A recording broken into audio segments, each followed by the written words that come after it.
the goat on high mountain slope, sniffing and savoring stunted shrubs. Astonished, she watches from below, her owner herself in color flushed. The scarlet skirts neat, kissing her bare heels, and yellow scarf on head fluttering over black tunic sweet.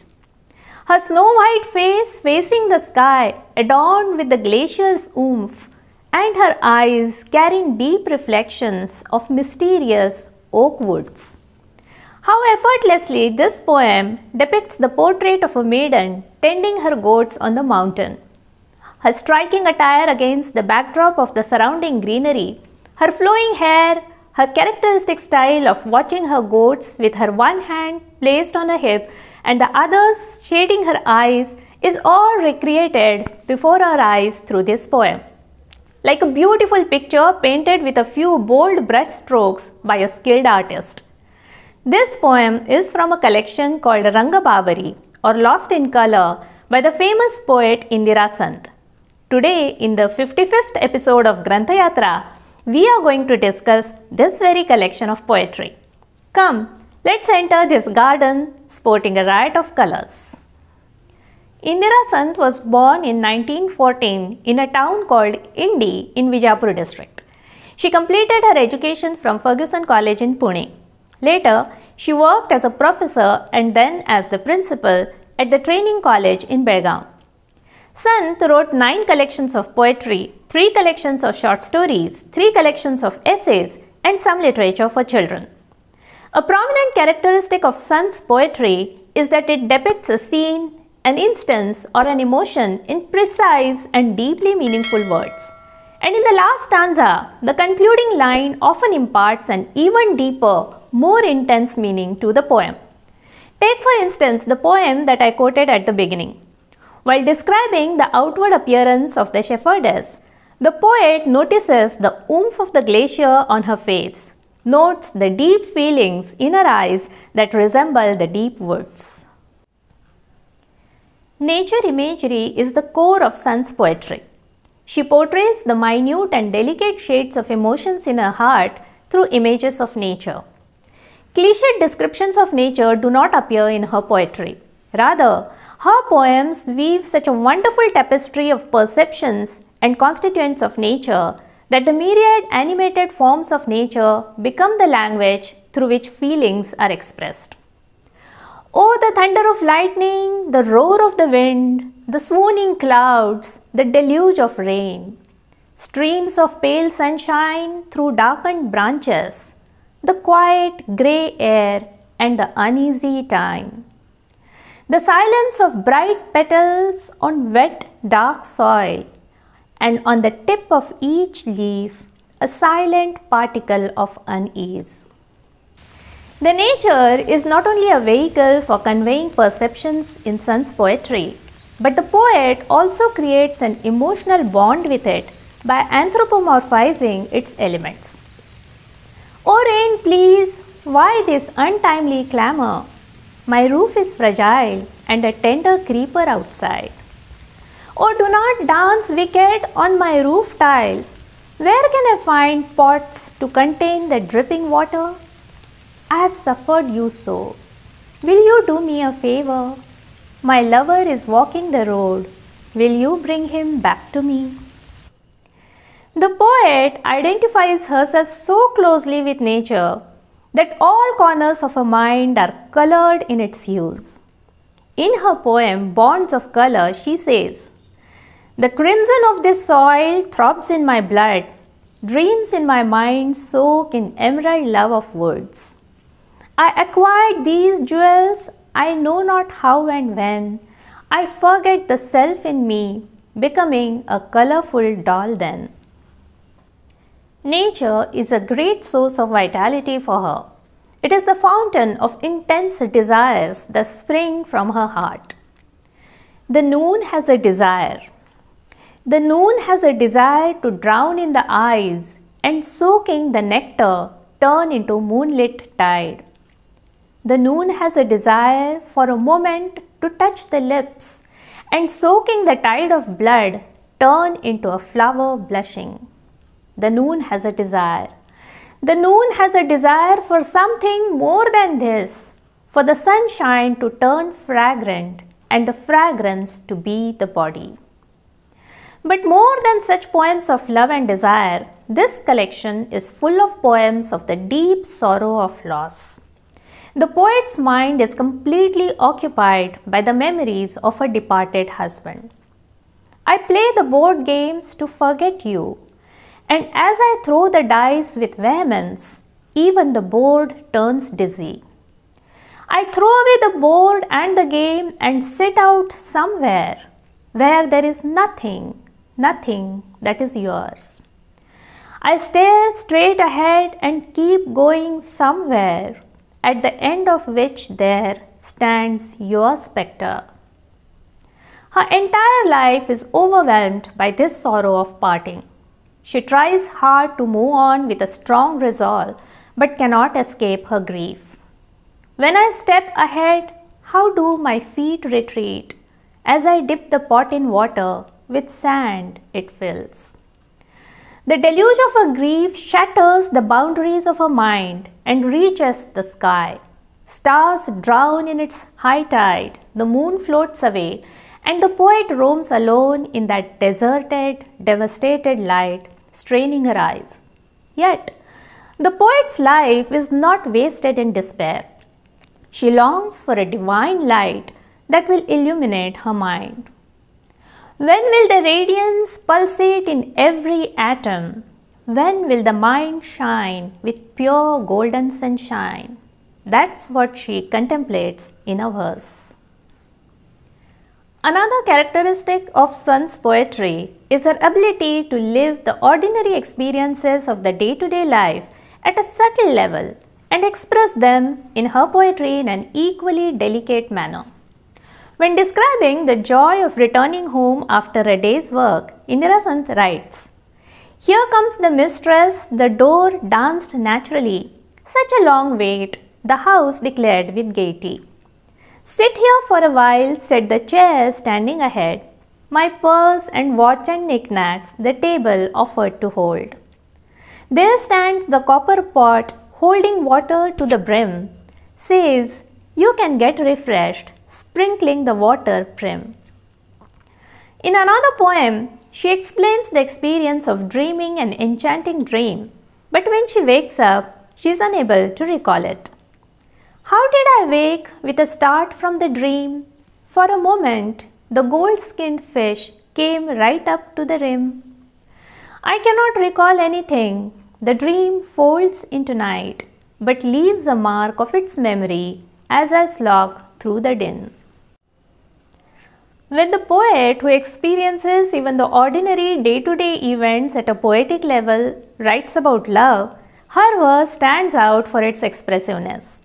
A lover, on receiving a letter from his fiancée, exclaims, "Do write, but do not send your dark coal through the ink, or your shy smile through the mesh of scripts and lines. Do not send through the letters the impatient pulse in your words, or the amazing tremor of your touch through the flimsy paper."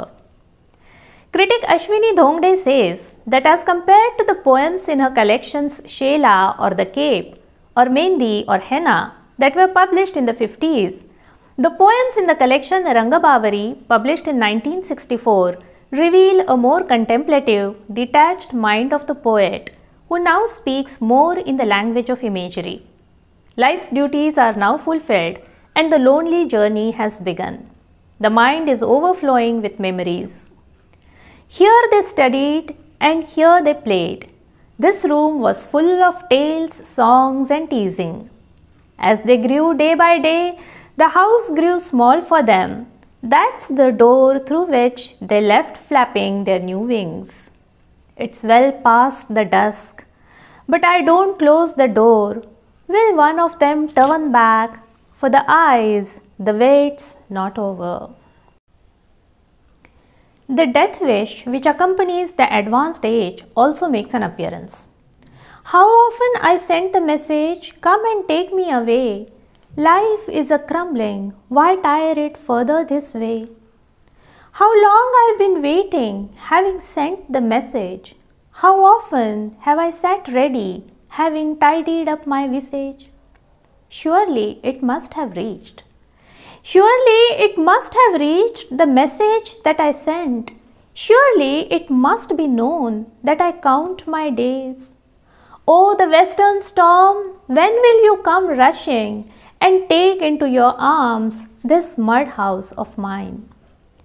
This death wish is not there because the poet is tired of her life. Rather, her mind has received a faint glimpse of a divine touch. The sky seems small as my eye. All time of day and night is just a moment on the fly. The mind is escaping. The mind is escaping from the embrace of the body. Was it touched in passing by something unworldly? Indira Sant speaks to the world and to the self simultaneously through her poetry. Her life experiences get expressed in her emotive poetry in a measured and artistic manner. On the surface, her poetry appears deceivingly simple when it turns experiences into art, but her poems are tightly composed and convey a far deeper meaning than the literal sense. Different elements of the verse are so placed that even a slight change in the order of the words would change its impact.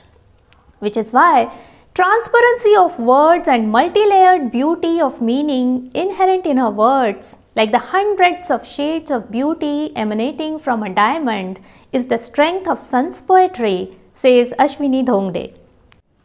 Let us hear in her own words more about the intense poetry of Indira Sant.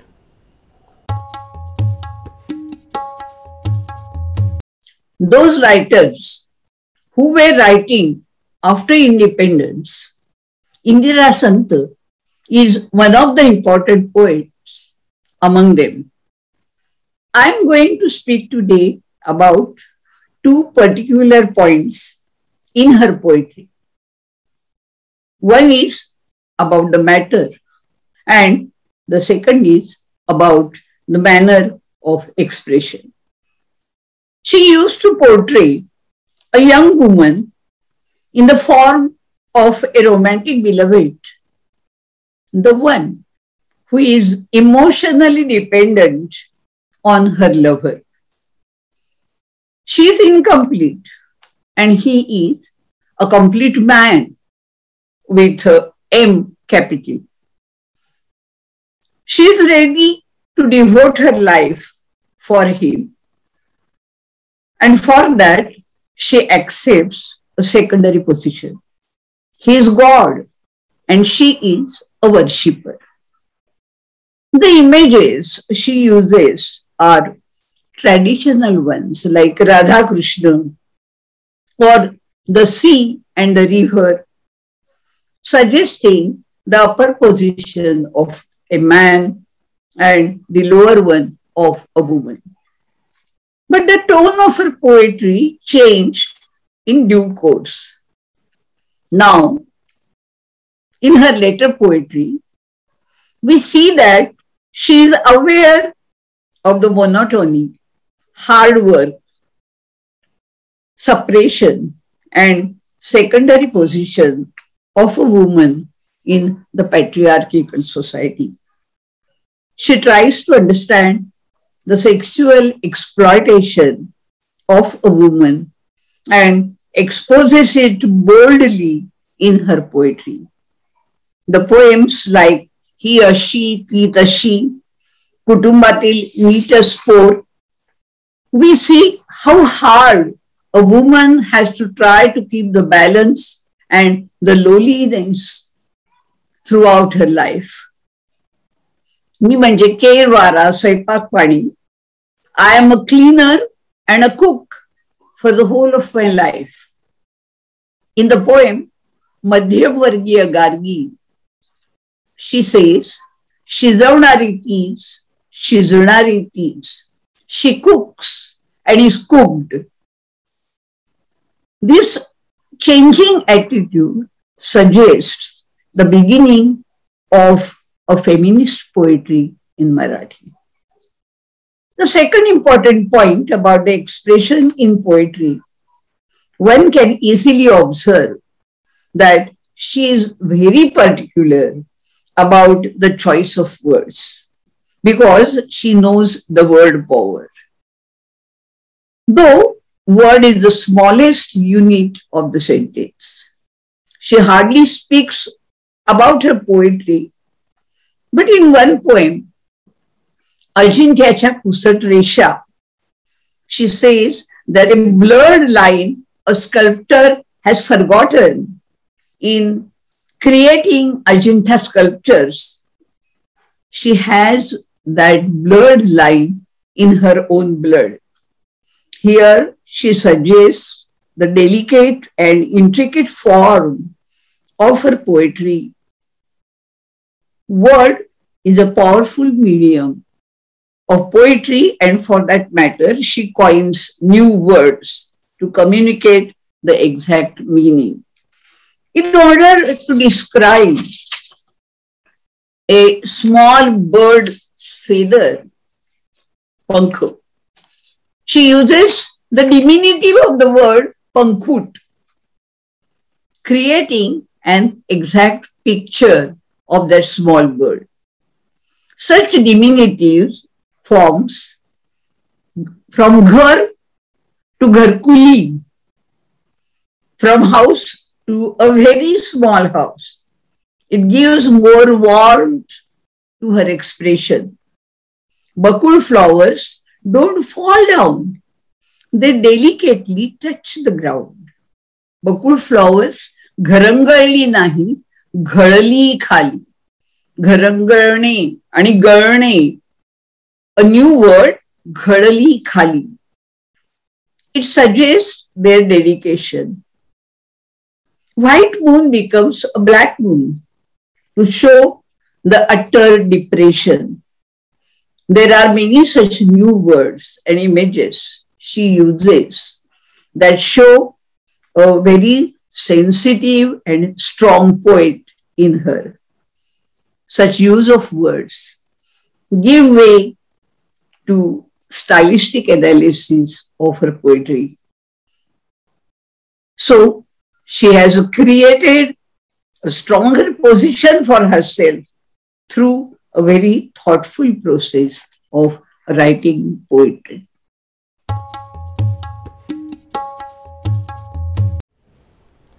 Do read Indira Sant's poetry that depicts her contemplative experiences in a sublime manner. In the next episode of Granthyatra, we shall meet to discuss an extraordinary novel. Until then, keep reading.